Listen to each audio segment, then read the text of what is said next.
The concept of time travel has captivated the human imagination for decades, fueled by science fiction and theoretical physics. From comics to blockbuster movies like Interstellar, or those from the Marvel franchise, we have been serenaded with the idea of either going back or moving forward in time. Although many have proposed that humans can't travel into the past or future, over the years there have been reports of certain individuals who did just that. Is time travel possible? Have there been records of time travel in the past, and why isn't it more practical and common? Join us in this video as we look into how the man who claimed he built a time machine suddenly vanished but reappeared years later alongside other stories of people who either built a time machine or traveled to the past and future. In 1995, a 21-year-old student of electrical engineering, Mike Markham, decided to build a time machine on his porch in Stanbury, Missouri. He figured he could get rich using future winning lottery numbers. Previously, he had started experimenting with a contraption called Jacob's ladder. The simple device sees an electric spark jumping back and forth between two parallel wires and appearing to climb up the ladder. While working with the device, Mike claimed that he spotted something unusual, a circular vortex. He decided to test the effect by throwing in a metal screw to see what would happen. Mike claimed that the screw vanished into thin air before appearing a few feet away a second later. He believed the metal screw had been transported through time and reappeared once time had caught up. But he faced a significant problem in his experiments. He needed a considerable amount of power to make it work for humans. As he was scaling up his work on the so-called time machine, the contraption caught fire. He reasoned that if he was going to rebuild the machine, he should use larger transformers to generate higher voltages. The transformers he needed cost $20,000 each, so he decided to break into a local power station and steal 6 old transformers to continue his work. Once he connected the transformers to his Jacob's ladder, he sparked a mass blackout in his neighborhood, shutting down the electrical grid for several hours. Cops soon turned up at his house with a warrant to search his property and arrested him for pinching the transformers. According to reports, Mike told the judge during his trial that he was trying to find winning lottery numbers in order to fund a research lab. Mike was released from prison several months later and shot to fame on local radio, telling stories about the disappearing screw and his plans to build a time machine. It was on Art Bell's radio show, which often focused on paranormal topics, that Art branded Mike a madman, and he adopted the name Madman Mike. While on air, Mike explained to Art and his listeners that he had no cash or spare parts to continue his experiments. He shared his phone number live on air and allegedly received non-stop calls for the next 3 days with his listeners' donations. His next time machine project was bigger and more powerful than the previous one, and he wanted to test the machine on himself by creating an electromagnetic vortex big enough for a human to walk into. He appeared on the radio station a year later and, when asked what he would take with him into the time machine, he said he would only take his phone. During his appearance on the show in 1996, he said he was 30 days away from completing his legal time machine, but he suddenly disappeared in 1997 and was never heard from again, leaving him at the center of one of the biggest time travel mysteries. Shortly after he vanished, a listener on Art's radio show called in to talk about a bizarre story he had found. In the 1930s, cops found a dead man on a beach in California. The listener said the man was crushed to death in a strange metal tube, and a mysterious device was found near his body which looked very much like a mobile phone. But in 2022, Mike resurfaced online and rubbished wild claims that he had traveled to the 1930s and died there. According to reports, his local radio station interviewed him for a third time in 2015 under a weird username. Mike appeared to post on a blog about paranormal activities. In February, he wrote, "Rumors are blazing that I'm dead, not well, and had time traveled to 1930-something where I died on a beach in a tube. Whoever posted those pictures of a redhead, that is also not me. It was some school kid with my name that someone long ago attributed to me. Whatever was found in the 1930s was not me, and I've read that it was debunked, but can't find the article." When someone asked whether he had any new time machine plans in motion, he replied, "Yes, but it is stalled at the moment until I can get some inverters. I have some 24V panels in my bus for a project." They got a little ratty from sitting outside for a bit. Readers of the blog have asked the blog user to prove he's the real Mike, but so far, he has offered no evidence of his true identity. This means, as long as Mike doesn't prove that he really is the one, this story will remain a mystery. However, some have claimed that Mike simply changed his name and decided to live a quiet life away from the public eye, while others say that his time machine project was indeed a success.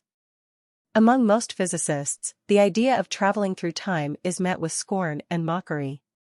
However, in the realm of theoretical physics, several hypotheses suggest that time travel might be feasible, although with significant challenges. One avenue that can be explored is based on Einstein's theory of relativity. According to general relativity, time is intertwined with space in what is known as spacetime. Intense gravitational fields near a massive object can cause time dilation, where time passes more slowly. This phenomenon has been confirmed experimentally with atomic clocks on fast-moving airplanes or in strong gravitational fields. However, for time travel to the past, exotic solutions such as closed time-like curves, CTCs, are proposed. These are hypothetical paths through spacetime that loop back on themselves, theoretically allowing someone or something to travel into the past. Some solutions to the equations of general relativity, like the Gödel metric, suggest the existence of rotating universes that could permit CTCs. However, delving into the realm of CTCs raises paradoxes, notably the famous grandfather paradox. In this paradox, if you could travel back in time and alter events, you might prevent your own existence or create logical contradictions. Resolving these paradoxes involves complex considerations of causality and the consistency of spacetime. Quantum mechanics also adds another layer of complexity. The uncertainty principle, a fundamental concept in quantum physics, suggests inherent limits to the precision with which certain pairs of properties, such as position and momentum, can be simultaneously known or measured. However, some interpretations of quantum mechanics propose the existence of parallel universes or alternate timelines where all possible outcomes of a quantum event occur. Despite these intriguing theories, time travel faces numerous challenges. The energy requirements, especially for traveling through closed time-like curves, exotic matter, and paradoxical implications, create great obstacles as they are likely beyond current technological capabilities.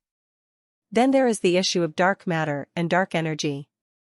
The theoretical necessity for these exotic matters with negative energy density raises questions about their existence and stability. Additionally, the lack of experimental evidence and our limited understanding of quantum gravity leave the concept mostly within the realm of speculation and theories. This is due to the fact that our understanding of quantum gravity, which is crucial for reconciling quantum mechanics and general relativity in extreme conditions, remains incomplete.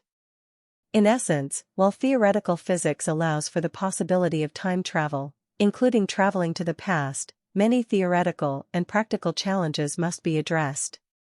The unresolved nature of some paradoxes, the lack of experimental verification, and the need for a comprehensive theory unifying quantum mechanics and gravity seem to keep time travel primarily in the realm of speculation and scientific exploration.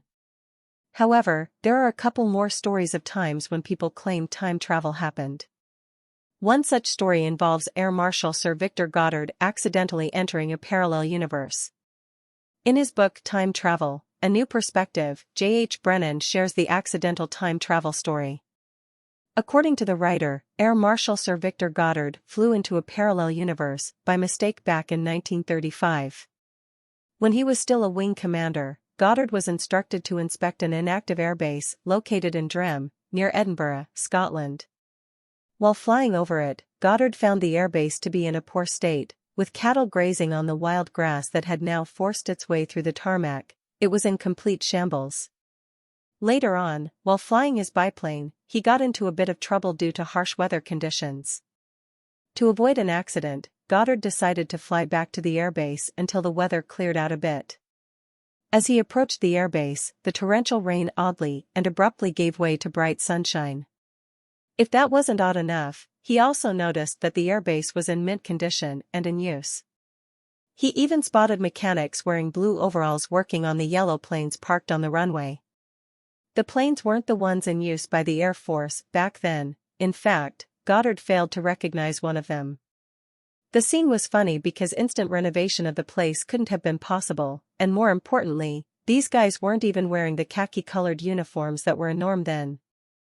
Also, the Air Force painted all their planes in silver, not yellow.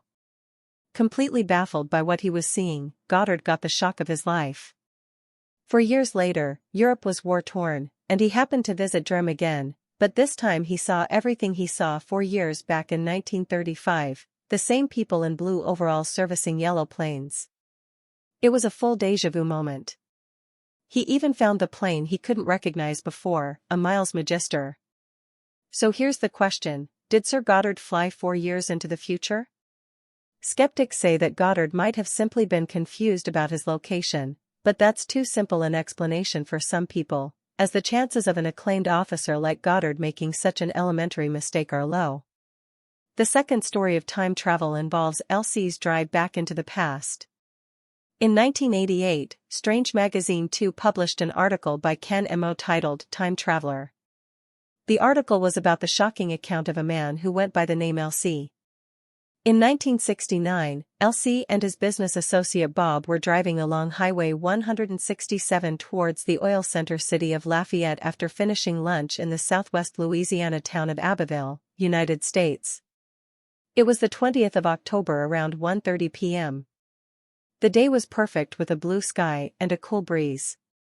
As they drove, they spotted an old turtleback auto, going slowly. They were intrigued by the vehicle as it wasn't something either of them had seen before. It was very unique and definitely antique.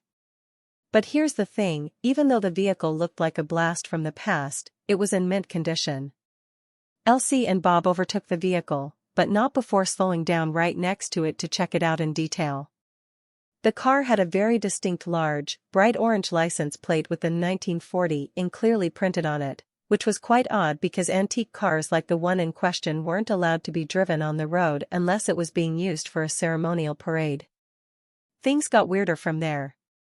The person driving the car was a young woman dressed in what appeared to be a vintage dress from the 40s, complete with a hat and a fur coat.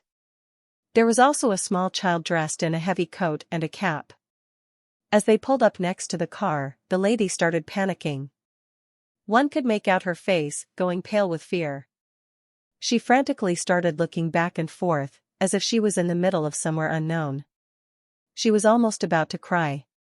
Elsie asked her if she needed any help, to which she responded in the affirmative. But at no point did she roll down the window or even look him in the eye. After requesting her several times to stop the vehicle, they finally saw her pull over on the side of the road. Elsie and Bob passed her and pulled over in front of her, but as soon as they looked behind, the vehicle was gone, poof, vanished into thin air. This was a highway without any traffic, so disappearing like that was quite impossible. Shocked and not knowing how to describe what had just happened, Elsie and Bob decided to keep driving. A little while later, while they were still on Highway 167, they saw another new car pass a very old car at a slow speed. It was so slow that it looked like the cars had stopped. As soon as the new car pulled over in front of the old car, the same thing happened, the old car stopped and suddenly disappeared. They couldn't believe their eyes, even the guy in the other car was completely shocked.